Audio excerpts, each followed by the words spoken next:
নমস্কাৰ সকলোলৈকে নিতুলনিমা চেনেলৰ অন্য এটি ভিডিঅ'লৈ আপোনালোক সকলোকে পুনৰবাৰ স্বাগতম জনাইছোঁ।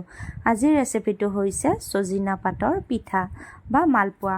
এয়া মই লৈছোঁ বগা আটা 2 কাপ আৰু ইয়াতে লৈছোঁ মই কেইটামান সজিনা পাত আৰু ইয়া লৈছোঁ মই 3টা পিয়াজ কুটা আৰু ইয়াতে দিছোঁ মই সোৱাদ অনুসৰি নিমখ, আধা চামুচ হালধি গুড়ি, 1 চামুচ দিছোঁ মই জলকীয়া গুড়ি আৰু ইয়াতে দিছোঁ মই 1 চামুচ ধনিয়া গুড়ি আৰু আধা চামুচ দিছোঁ মই এজৱাইন আৰু দিছোঁ মই 1 চামুচ জিৰা গুড়ি। এই আটাইখিনি মই ধুনীয়াকৈ এটা মিশ্ৰণ বনাই ল'ম। ইয়াতে মই সজিনা পাত কেইটাও একেলগে মিক্স কৰি ল'ম। এয়া আগতে সানি ল'ম যাতে ভালদৰে আটাইখিনি মিক্স হয় আৰু নিমখ সকলোতে লাগে, গোটেইখিনি এনেদৰে সানি লৈছোঁ। আপোনালোকে যদি মোৰ চেনেলটো চাই ভাল পায় তেতিয়াহ'লে লাইক, শ্বেয়াৰ আৰু ছাবস্ক্ৰাইব কৰি দিবলৈ নাপাহৰিব, কিয়নো মই ইয়াতে সহজ পদ্ধতিতে বনাব পৰা ঘৰুৱা কিছুমান ৰেচিপি শ্বেয়াৰ কৰোঁ। গতিকে ছাবস্ক্ৰাইব কৰি থৈ দিয়ক।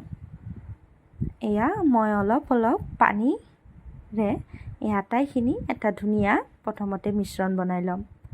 মিশ্ৰণটো যাতে বেছি পাতলো নহয় আৰু বেছি ডাঠো নহয়। এয়া মই এনেদৰে সানি লৈছোঁ। প্ৰথমতে খাবলৈ বিৰাটেই টেষ্টি হয় পিঠাখন আৰু এয়া ভিটামিনেৰে পৰিপূৰ্ণ। আমি প্ৰায়েই এনেবোৰ খাদ্য খাব লাগে। বিশেষকৈ সজিনা পাতটো আমি সকলোৱেই খাওঁ। গতিকে এনেদৰেও এবাৰ ট্ৰাই কৰকচোন, বিৰাটেই টেষ্টি হয় খাবলৈ। এনেদৰে নৰ্মেল টাৱা এখনত মই 1 চামুচ তেল দি পিঠাখন বনাই ল'ম। গতিকে আপোনালোকেও এনেদৰে ঘৰত খাব। ৰাতিপুৱা ব্ৰেকফাষ্ট হওক বা ইভিনিং স্নেক হিচাপেও ব্যৱহাৰ কৰিব পাৰে।